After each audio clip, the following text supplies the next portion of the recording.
பிப்ரவரி 11ஆம் தேதிக்குரிய அனுதின பரலோக மன்னா.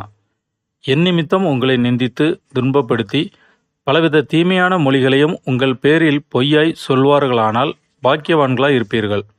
சந்தோஷப்பட்டு களி கூறுங்கள், பரலோகத்தில் உங்கள் பலன் மிகுதியாயிருக்கும். உங்களுக்கு முன்னிருந்த தீர்க்கதரிசிகளையும் அப்படியே துன்பப்படுத்தினார்களே. மத்தேயு 5ஆம் அதிகாரம் 11 மற்றும் 12வது வசனங்கள். வசனத்திற்குரிய ஆவிக்குரிய விளக்கம். எதிர்ப்பும் துன்பமும் தேவனுடைய ஊழியத்தில் இன்றியமையாதவை. இவைகளை தேவ மனுஷன் பொறுமையோடு நேர்மையாய் ஏற்றுக்கொள்ள வேண்டும்.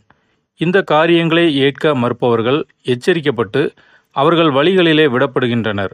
இதனால் அவர்களுக்கு வரக்கூடிய சிலாக்கியத்தை இழந்து இரட்சிப்படைய மாட்டார்கள். நமது இரட்சகரான இயேசு தமது ஊழிய காலத்திலே பெற்ற எதிர்ப்புகளும் பாடுகளும் நமக்கு பாடமாக வைக்கப்பட்டுள்ளன. அவரைப் போலவே நாமும் பாடுகளையும் எதிர்ப்புகளையும் அவர் ஊழியத்திலே அனுபவிக்கவே தேவன் விரும்புகிறார். ஒருவன் கிறிஸ்தவனாக இருந்தால் அவன் பாடுபட வேண்டும். அனுதினமும் தன் சிலுவையை, அதாவது பாடுகளை சுமந்து திரிய வேண்டும். ஆமென்.